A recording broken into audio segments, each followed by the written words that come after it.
So here I am, back at it, trying to take off the last 10 pounds again. But if I'm being completely honest, that's just the reality of weight loss once you're over 40. Because it's not a one and done thing. It is a full-blown lifestyle. And the real truth is, if you think losing weight is hard, just wait until you hit maintenance. Because maintenance is savage. And keeping the weight off is the real beast. Especially if you didn't lose it the right way with a high-protein diet, strength training, and building habits you can actually sustain even when life gets chaotic. But I didn't gain this 10 pounds back because protein and strength training didn't work. If I hadn't been lifting and hitting my protein goals, then I'd probably be up at least 30 pounds right now instead of only 10. So yes, high protein and weight training are still the holy grail of fat loss after 40.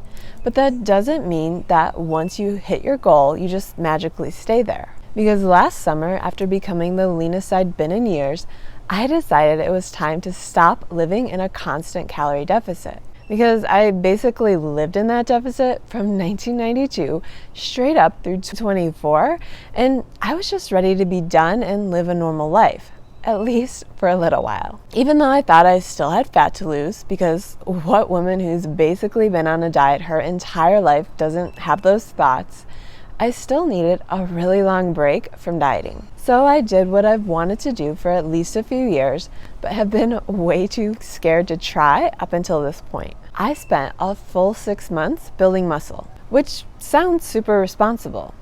Except I also started eating like someone who was trying to win the state fair pie eating contest.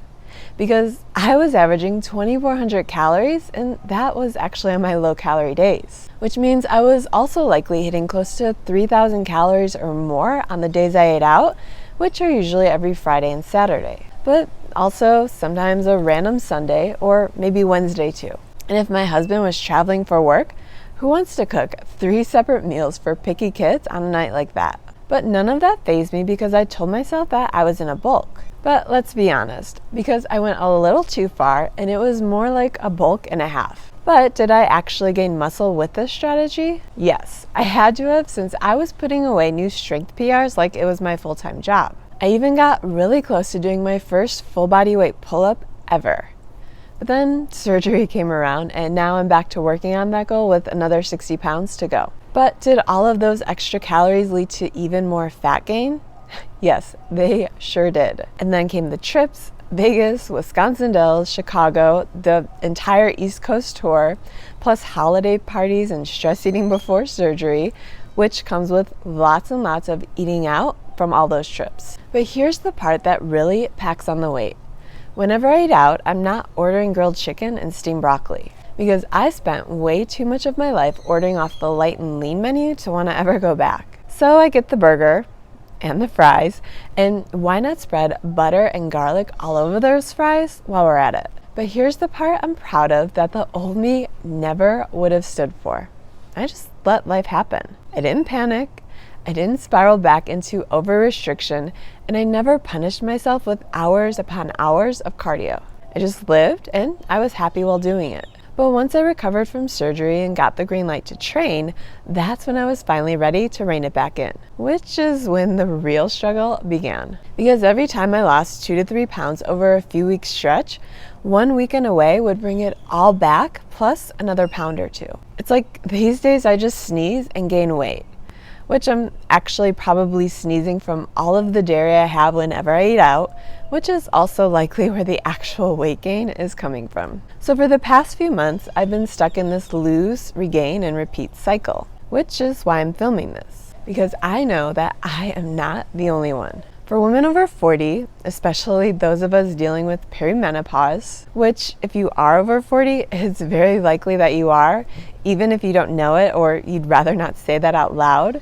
But once we hit 40, fat loss just becomes an entire different ballgame. And no, I'm not about to pretend that I'm some perfect little health influencer who only pops on to talk about how perfect her diet is and how easy weight loss is. Because this shit is hard. I mean, even I've considered Ozempic or Wegovy or whichever is the best option to drop those last 10 pounds. Because after spending nearly an entire year in a bulking phase, my appetite doesn't take too kindly to any kind of calorie restriction. But with all of the side effects I keep hearing about, like rotting eye disease, that's a big no thank you, sir. But I also still need enough calories to fuel my lifts and maintain the muscle that I've built, so starving myself with medications that make me feel nauseous or tired isn't the plan that I want to follow. No matter how many comments I get on videos that the system I follow is way too complicated and they'll just stick with Ozempic. I mean, it's not. It takes less than 5 minutes a day.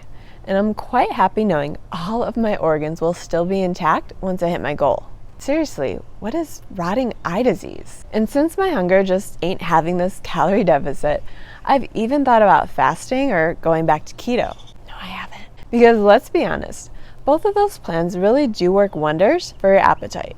But every time I even think about delaying my breakfast, my body completely shuts me down. Like last week, I tried a bone broth fast until 10 a.m. after hearing my favorite podcast guy swear by it. Not really for the weight loss, but more for gut health repair and to get rid of all of the water weight that comes on when you eat foods that don't align with your gut health level, like I do most weekends. And that always leads to at least a 2 to 3 pound gain on the scale by Monday. But one scoop of chocolate bone broth paired with some light walking while pushing my first meal out until 10 a.m. left me with a migraine that lasted 2 full days. Back in the day, I could go 24 hours without eating, but now 14 hours and I am down for the count. So yeah, that's not really the solution either. But just because something works for someone else, that doesn't mean that it works for you, which is obviously the same lesson that I just have to keep learning, especially since it's taking me years to accept that.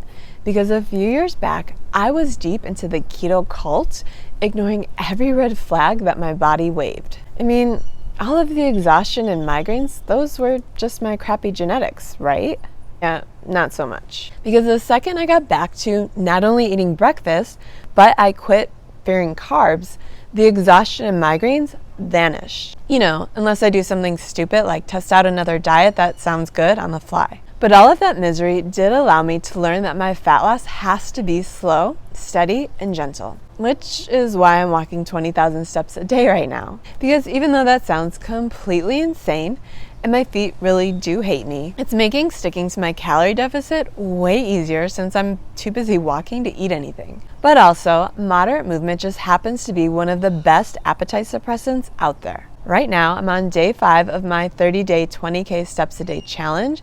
And yeah, my feet are all, what's wrong with you, you freaking psycho? Because they are starting to feel just like they did last February when I was at Disney World with my kids. We had 5 days filled with walking from one end of the park to the next, complete with soggy socks since it never fails to not rain anytime we plan a trip. And by day 5, I was definitely limping like I just fought a dragon. But even though I'm taking all of those steps willingly this time, I'm hoping the pain fades fast. Because I can still remember a few years back when 10,000 steps was my ultimate goal, and it felt just as brutal. But eventually, walking at least 10,000 steps every day is just what I did. The good news is our bodies adapt, eventually.